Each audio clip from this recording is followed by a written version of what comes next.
Here you are. Here's the tomb right Yeah, there. we're in the tomb. We're in the tomb. It's one of my favorite sets. Yeah. So cool to be there. What a set. Absolutely. Where was this actually? Where's it? So we were 5 months in Cape Town. By the way, it's the most beautiful city.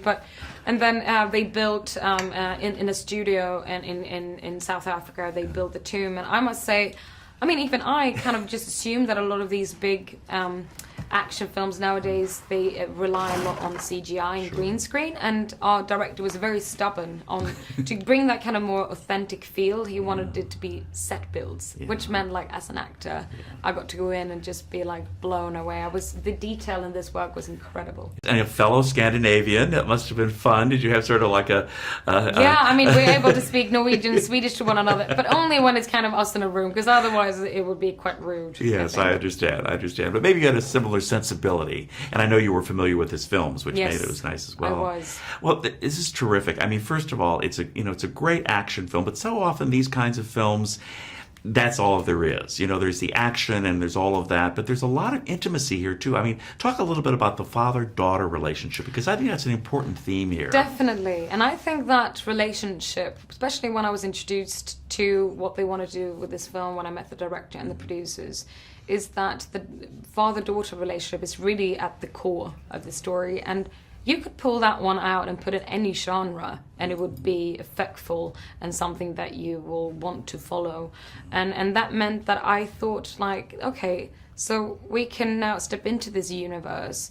And of course, I grew up watching Angelina Jolie make her into an icon on the screen with the films back then, but we can make something that can be relatable for a 2018 audience, but that will be something new, a very kind of human connection to this character and her journey that she goes on to become the very well-known action hero that she, of course, is.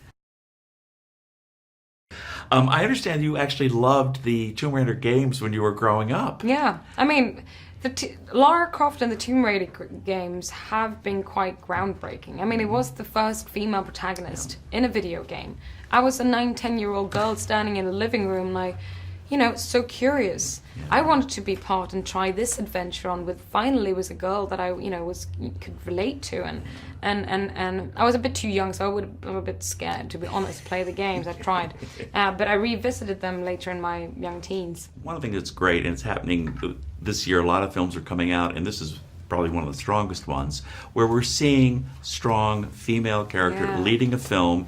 And as an actress today, with all that's going on, Me Too, et cetera, it must be great to be such a key player in this whole thing, and you must be very proud of that. I am. I was proud of everyone involved who decided to make sure that these films need to come up to the surface.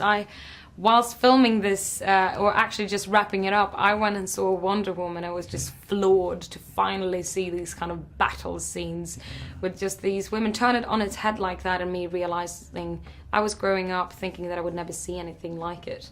And I really think that in the times we're in now, it's wonderful that it's such creativity going on and people are so hungry for these stories that sadly haven't been shined a light upon before. So I'm very proud of being part of this.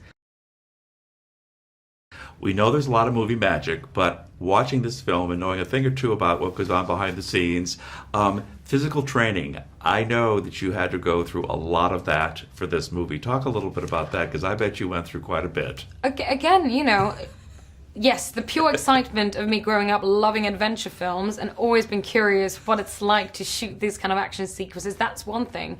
But also, as, going back to why I wanted to do this film, as an actor, I really, I love to find ways of stepping away from myself, form a character. And it was so in story, already described in the script, what a feminine young woman she is, but she has this strong physical aspect of her, and I wanted it to be as it is. You show that she loves to work out. She's on her bike in the beginning of the film, and that makes you believe that if this film now is set more in a reality closer to ours, it needs to be plausible. That she now is thrown out on this adventure, that she can pull herself up these cliffs or the bomber plane, or that she can even try and take on, with a bit of her cleverness, of course, even a man that is obviously stronger and bigger than her.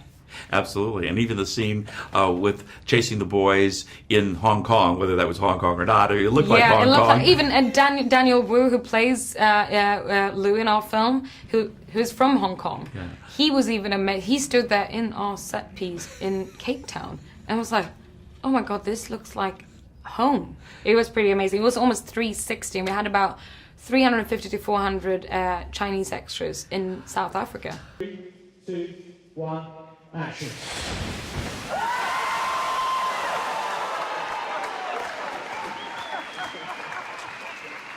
How's it been, bro? That's a wrap.